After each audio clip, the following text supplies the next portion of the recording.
Hello everyone, welcome to PK chemistry. दोस्तों, आज इस वीडियो लेक्चर से हम स्टार्ट करने जा रहे हैं क्लास 12 का चैप्टर नंबर 4 केमिकल काइनेटिक्स, रासायनिक बलगतिकी। क्लास 12 का सबसे इजी चैप्टर है फिजिकल का और इम्पोर्टेंट है क्योंकि यहाँ से न्यूमेरिकल आते हैं और न्यूमेरिकल के अंदर गलतियाँ होने के चांसेस कम होते हैं, पूरे में से पूरे नंबर मिलते हैं। और मैं आपको बताऊंगा कि कैसे अप्रोच करते हैं न्यूमेरिकल्स को और इस चैप्टर को बहुत ही इजी बनाने की कोशिश करेंगे, ठीक है। और यहाँ से पूरे नंबर लिए जा सकते हैं क्योंकि थ्योरेटिकल पोर्शन बहुत ही कम आता है। जिनको थ्योरी याद करने में प्रॉब्लम होती है उनके लिए तो विशेषकर ये चैप्टर बहुत ही अच्छा है, सही है। तो हम शुरू करते हैं इस चैप्टर को।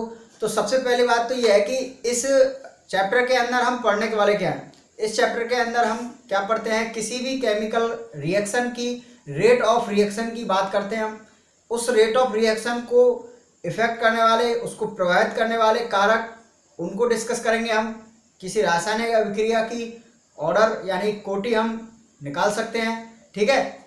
तो यहाँ पर हम टोटल 3 ऑर्डर की रिएक्शन की बात करेंगे, zero order reaction, first order reaction और सेकेंड ऑर्डर रिएक्शन। उनकी काइनेटिक्स देखेंगे, उनके अर्धायु काल यानी कि टी हाफ की बात करेंगे, उनकी कैलकुलेशन करेंगे, है ना।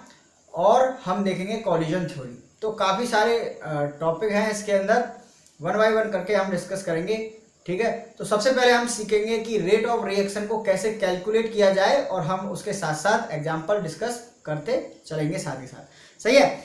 तो सबसे पहली बात तो ये है कि रेट ऑफ रिएक्शन होते क्या है। देखिए, रेट ऑफ रिएक्शन को कैसे कैलकुलेट कर सकते हैं, जैसे हम स्पीड कैलकुलेट कर सकते हैं हमारी, है ना। विस्थापन, एक स्थिति से दूसरी स्थिति में हम जाते हैं तो उसको हम क्या बोलते हैं, विस्थापन, यानी कि हमारी जो स्थिति में परिवर्तन है तो उसको हम टाइम से डिवाइड करके और हमारी स्पीड निकाल सकते हैं। ऐसे ही हम देखिए कैसे किसी रिएक्शन की रेट कैलकुलेट कर सकते हैं। मान लीजिए कोई रिएक्टेंट है आपका आर और इसको हमने प्रोडक्ट में कन्वर्ट किया, सही है।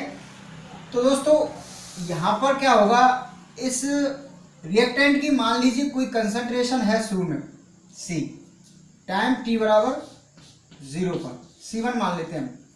फिलहाल में प्रोडक्ट कुछ नहीं बनेगा। जब भी टाइम टी बराबर 0 होता है तो केमिकल काइनेटिक्स के अंदर हम मानेंगे कि प्रोडक्ट की कंसंट्रेशन कितनी है, 0, क्योंकि टाइम टी पर आपकी रिएक्शन स्टार्ट ही नहीं हुई है ना। इसकी कंसंट्रेशन कितनी होगी, 0 होगी। मान लेते हैं टाइम T1 पर, है ना। इसकी कंसंट्रेशन क्या मान लेंगे हम, C2, और इसकी कोई कंसंट्रेशन हम मान सकते हैं X, क्योंकि टाइम T1 यानी कुछ समय बाद आपका रिएक्टेंट जो है उसकी कंसंट्रेशन चेंज हो जाएगी और प्रोडक्ट कुछ बनने लगेगा, है ना। तो होता कुछ ऐसा है कि रिएक्टेंट की कंसंट्रेशन तो डिक्रीज होती जाती है क्योंकि रिएक्टेंट आपका किस में बदल रहा है, प्रोडक्ट में। अगर केमिकल का रिएक्शन का मतलब ही क्या होता है, रिएक्टेंट का प्रोडक्ट में कन्वर्ट होना। अगर आपका रिएक्टेंट प्रोडक्ट में कन्वर्ट ही नहीं हो रहा है, इसका मतलब रिएक्शन ही स्टार्ट नहीं हुई है, सही है ना। तो इसकी कंसंट्रेशन तो डिक्रीज होगी और इसकी कंसंट्रेशन क्या होती है, इंक्रीज होती है। जिनके बीच में अगर हम ग्राफ प्लॉट करें, यहाँ तो आपकी क्या है, कंसंट्रेशन है और यहाँ हम टाइम टी लेते हैं। तो देखो, अगर हम बात करें शुरू में रिएक्टेंट की कंसंट्रेशन कितनी होती है, कुछ ना कुछ तो होती है, मान लीजिए कोई वैल्यू है ये, है ना। और प्रोडक्ट की कंसंट्रेशन क्या होती है, 0। तो ये जो ग्राफ आता है वो किसका आता है, प्रोडक्ट का, और ये किसका आता है, रिएक्टेंट का, ठीक है ना। तो चलिए अब बात करते हैं किसी भी रिएक्शन की रेट कैसे कैलकुलेट करें। तो किसी भी रिएक्शन की रेट का मतलब है कि टाइम के साथ साथ उसकी कंसंट्रेशन में चेंज, यानी कि किसी रिएक्टेंट यानी कि अभिकारक और उत्पाद की सांद्रता में परिवर्तन समय के सापेक्ष। तो हम यहाँ पर किसी की रासायनिक अभिक्रिया की जो रेट है, दर है, वो लिख सकते हैं क्या, चेंज इन कंसंट्रेशन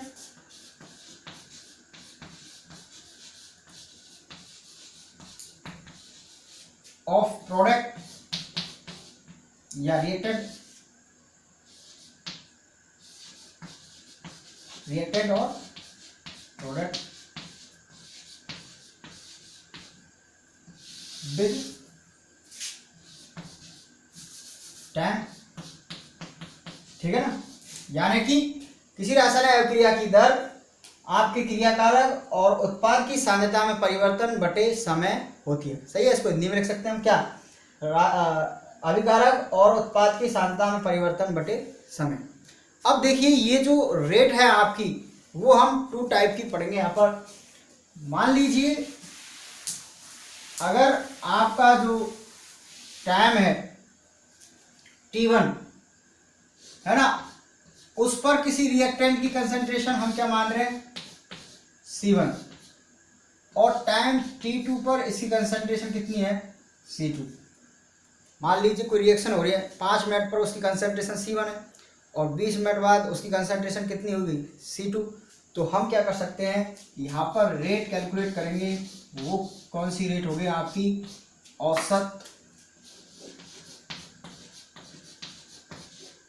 दर कौन सी होगी, औसत एवरेज रेट होगी। वो कैसे निकालेंगे आप, C2 minus C1 upon T2 minus T1। इसको कैसे लिखा जा सकता है, delta C by delta T। देखो डेल्टा का मतलब होता है बड़ा चेंज, लार्ज चेंज, है ना। और अगर हम बात करें ऐसे स्मॉल dt की, या हम कह सकते हैं dc, या कह सकते हैं dt, इनका मतलब होता है स्मॉल चेंज, है ना। इनका मतलब होता है स्मॉल चेंज और इनका मतलब होता है लार्ज चेंज। और इसका मतलब हमेशा क्या होता है, फाइनल माइनस इनिशियल। जैसे कि अगर हम बात करें डेल्टा सी की, तो इसको हम क्या लिखेंगे, डेल्टा सी को हमेशा लिखेंगे C2 माइनस C1। कोई भी चीज़ हो, जैसे मान लीजिए डेल्टा U लिखा आपने, तो डेल्टा U को मतलब होता है U2 minus U1, final minus initial, है ना, लार्ज चेंज। चलिए, तो ये हो गई आपकी कौन सी, औसत दर का फॉर्मूला। यहाँ से हम किसी भी रासायनिक अभिक्रिया की औसत दर निकाल सकते हैं। तो चलिए अब एक एग्जाम्पल देख लेते हैं। एग्जाम्पल करने से पहले मैं आपको एक तरीका बताता हूँ कि एग्जाम्पल को कैसे अप्रोच करना होता है।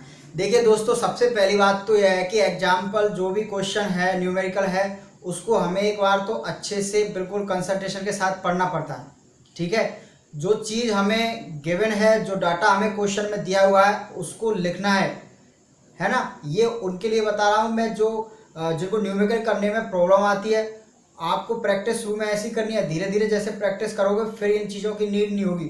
ठीक है, ये आप लाइफ टाइम ये अप्रोच रखना। मैं आपसे कह रहा हूँ कि आपको कभी भी न्यूमेरिकल से प्रॉब्लम नहीं आएगी, ना डर लगेगा।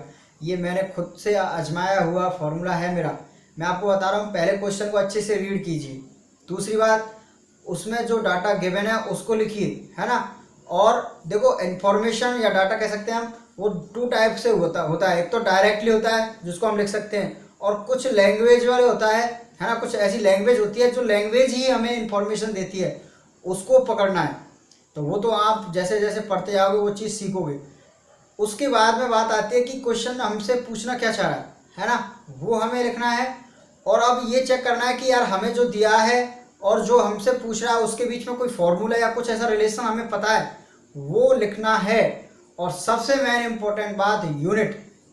ऐसा नहीं होना चाहिए कि वो किसी और यूनिट में आपसे पूछ रहा है और आप किसी और यूनिट में निकाल रहे हो उसको, है ना। दूसरी बात, कई बार ऐसा होता है कि जो डाटा हमें गिवन होता है वो आपको किसी और यूनिट में दे रखा है, लेकिन आपको फॉर्मूले में किसी और में पुट करना है। सही है, और फिर आप क्या करोगे, उसको गलती से आपने वही पुट कर दिया, यूनिट चेंज की नहीं, लास्ट में आपका आंसर आ जाएगा, आप खुश हो जाओगे, लेकिन आपको बिल्कुल 0 नंबर मिलेंगे, क्वेश्चन गलत हो जाएगा। इसलिए आपसे कह रहा हूँ कि अगर क्वेश्चन के अंदर आपने डाटा मीटर में रखना है और आपको क्वेश्चन में सेंटीमीटर में गिवन है, तो उसको पहले मीटर में चेंज कीजिए, तब पुट कीजिए उसको। ठीक है ना। थोड़ा सा यूनिट कन्वर्जन मैं आपको साथ के साथ सिखा दूंगा, या कोई अदर वीडियो बना के उसमें यूनिट कन्वर्जन सिखाऊंगा कि कैसे यूनिट कन्वर्जन किया जाता है। ठीक है, क्योंकि फिजिकल के 5 चैप्टर हैं, 5 चैप्टर में आपको यूनिट कन्वर्जन आना बहुत जरूरी है। सही है, तो चलिए एक एग्जाम्पल से शुरू करते हैं। जो अभी अभी हमने पढ़ा है फॉर्मूला, इसको अप्लाई करते हैं। देखो यही ट्रेंड रहेगा अपना, आगे भी अपन कोई कॉन्सेप्ट पढ़ेंगे और उससे रिलेटेड न्यूमेरिकल्स करेंगे। सही है, चलिए देखिए क्वेश्चन क्या है। क्वेश्चन को ध्यान से पढ़ना है। R से P गिवन है आपको, यानी रिएक्टेंट से प्रोडक्ट है। अभिक्रिया के लिए अभिकारक की सांद्रता गिवन है कितनी, 0.03 m, 25 मिनट में परिवर्तित होकर 0.02 हो जाती है ना। और ये कह रहा है हमसे औसत वेग की गणना सेकंड तथा मिनट दोनों इकाइयों में कीजिए। देखिए अब आपको क्या करना है, ये फॉर्मूला तो खैर हम लिख लेंगे, औसत दर निकालनी है ना, औसत दर निकालनी। तो देखो पहली बात तो क्या कह रहा है, t बराबर 0 पर, है ना। t बराबर 0 का मतलब होता है प्रारंभ में क्रिया कारक की सांद्रता।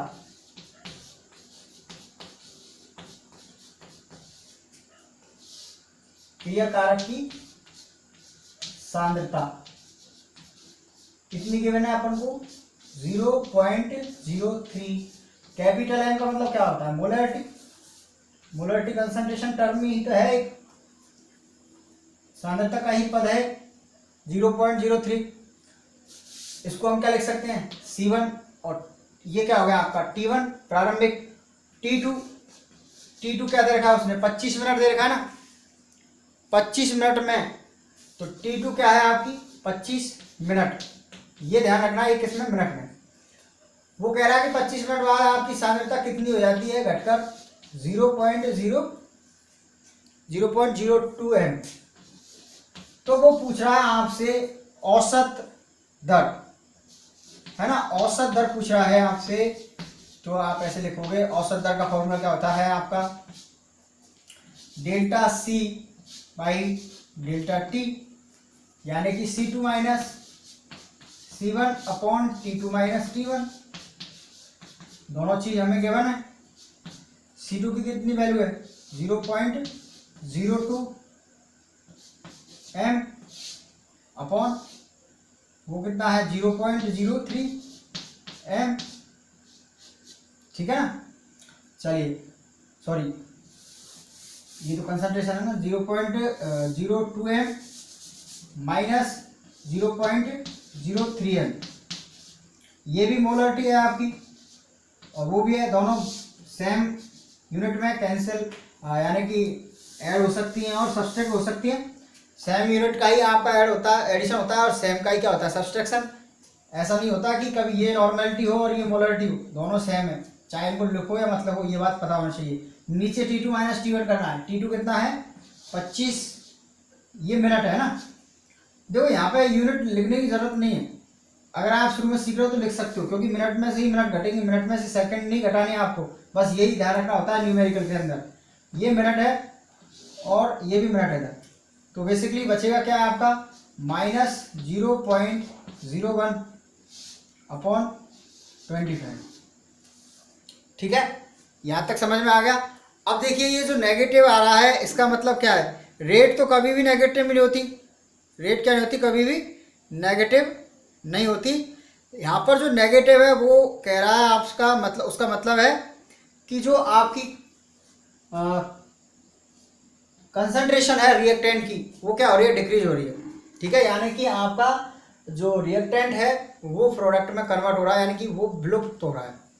तो ये नेगेटिव साइन ये रिप्रेजेंट कर रहा है कि आपका जो रिएक्टेंट है R, उसकी कंसंट्रेशन डिक्रीज हो रही है, वो आपका प्रोडक्ट में बदल रहा है। तो हमेशा रिएक्टेंट की जो रेट आएगी वो कैसी आएगी, नेगेटिव आएगी, वो हम अभी आगे और देखेंगे। ठीक है ना। चलिए तो इसको सॉल्व करेंगे हम। ऊपर तो क्या है आपका मोलरिटी है और नीचे क्या है आपकी, ये मिनट में है।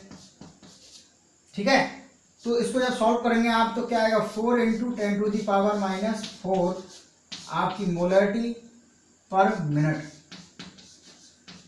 ऐसे भी लिख सकते हैं इसको, और कैसे लिख सकते हैं अपन, और ऐसे भी लिख सकते हैं आप कैपिटल M अपॉन मिनट, इसका मतलब भी वही है। तो ये कैसे निकाली, किस में निकाली हमने, मिनट में। ऐसे ही हम किस में कैलकुलेट करेंगे अब, सेकंड में।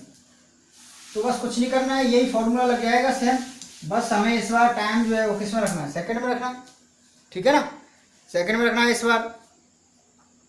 तो देखिए इधर C2 माइनस C1 तो वही है 0.02 माइनस 0.03 m, और टाइम इस बार सेकंड में रखेंगे अपन, तो 25 माइनस 0 आएगा, आप तो 25 ही है, उसको सेकंड में चेंज करेंगे तो 60 से मल्टीप्लाई करेंगे। ठीक है, तो इस बार देखिएगा आप कितना बचता है, माइनस 0.01 m अपॉन इसको अपॉन नीचे क्या आएगा आपका 1500, ठीक है। इसको सॉल्व करेंगे तो आंसर आएगा आपका 6.66 इंटू 10⁻⁻6 मोलरिटी पर सेकेंड। सही है। तो इस तरह से आपको क्वेश्चन को अप्रोच करना है। तो जिस भी यूनिट में हमसे आंसर पूछा है उसी यूनिट में आपको वैल्यू पुट करनी है, ठीक है। इसके बाद हम देखते हैं, ये तो थी हमारी क्या औसत दर। कौन सी दर थी ये? औसत दर।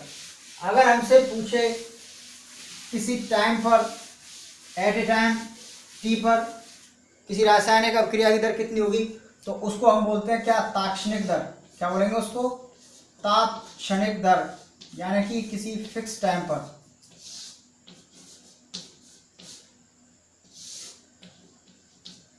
ठीक है। जैसे देखिए अभी हमने जो रेट देखी थी वो कुछ ऐसी होती है। मान लीजिए यहाँ पर आपका क्या है? टाइम t1 है, यहाँ पर है आपका टाइम, चलो इसको t1 लेते हैं, पहले ये है बाद में टाइम t2।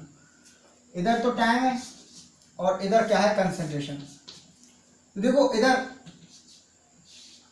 आपकी जो टाइम t1 है उस पर कंसंट्रेशन c1 और टाइम t2 पर कंसंट्रेशन आपकी कितनी है? c2। तो यहाँ पर जो हम इस तरह से इसमें जो रेट देख रहे हैं वो कैसी आपकी औसत दर है। कौन सी है ये? औसत दर। लेकिन मान लीजिए हमें टाइम t1 पर क्या कैलकुलेट करनी है? रेट ऑफ रिएक्शन कैलकुलेट करनी है। तो उस टाइम पे हम इस जो कर्व है आपका, इसकी स्लोप कैलकुलेट करेंगे। क्या करेंगे? इसका स्लोप कैलकुलेट करेंगे, जो क्या हो गया आपकी dc/dt है ना। इस यानी कि इस कर्व की जो स्लोप आएगी वो क्या आएगी? dc/dt। ये हो गई आपकी क्या? तात्क्षणिक दर। यहां पर dc क्या है? Small change in concentration at time t, यानी कि अगर मान लीजिए ये तो एक बड़ा चेंज हो गया है ना। अगर ये टाइम देखो अभी इसके बीच में तो काफी सारा गैप है इस तरह से, लेकिन ये गैप जो है टाइम का, ये बहुत ही स्मॉल चेंज है जिसको हम मेजर नहीं कर सकते। तो बिल्कुल उन दोनों के बीच में टाइम बिल्कुल कम होगा, तो इसका मतलब क्या हो जाएगा? वो यही हो जाएगा। तो ये जो गैप आ रहा है इसके बीच में वो कितना हो जाएगा? एक पॉइंट हो जाएगा इस कर्व पर। तो वो क्या कहलाएगी? आपकी तात्क्षणिक दर। बस औसत दर में और तात्क्षणिक दर में इतना सा ही डिफरेंस है कि वहां पर हम एक बड़े टाइम गैप की बीच में कंसंट्रेशन जो चेंज है उससे क्या निकालते हैं? आपकी रेट ऑफ रिएक्शन। और तात्क्षणिक दर का मतलब यह है किसी एक फिक्स टाइम पर हम क्या निकालेंगे? रासायनिक अभिक्रिया की दर निकालेंगे, जो कि आपकी क्या आएगी? उस वक्र के किसी बिंदु पर जो स्लोप होगी, है ना। जैसे मान लीजिए हम किसी x और y के बीच में क्या निकाल रहे हैं? x और y के बीच में कोई ग्राफ है और उसकी स्लोप क्या होगी? तो वो क्या होती है? dx/dy। ठीक है। स्लोप को हम tan थीटा भी बोलते हैं। तो हम इस चैप्टर के अंदर क्या देखेंगे? इस तात्क्षणिक दर के बारे में ही बात करेंगे। औसत दर से अगर कोई क्वेश्चन आता है तो आपको वो फॉर्मूला लगाना है। आपको वहाँ पर दो टाइम दिए जाएंगे और कंसंट्रेशन दी जाएगी उन दोनों टाइमों पर। तो उससे सिंपल सा हमें फॉर्मूला लगा के औसत दर कैलकुलेट करनी है। और तात्क्षणिक दर के बारे में मैंने बात कर ही ली है। किसी एक पर्टिकुलर टाइम पर आपको उस कंसंट्रेशन दी जाएगी और हम क्या करेंगे? उसकी जो रेट ऑफ रिएक्शन। तो दोस्तों आज के लिए इतना ही रखते हैं। नेक्स्ट वीडियो के अंदर हम देखेंगे और आगे की कहानी।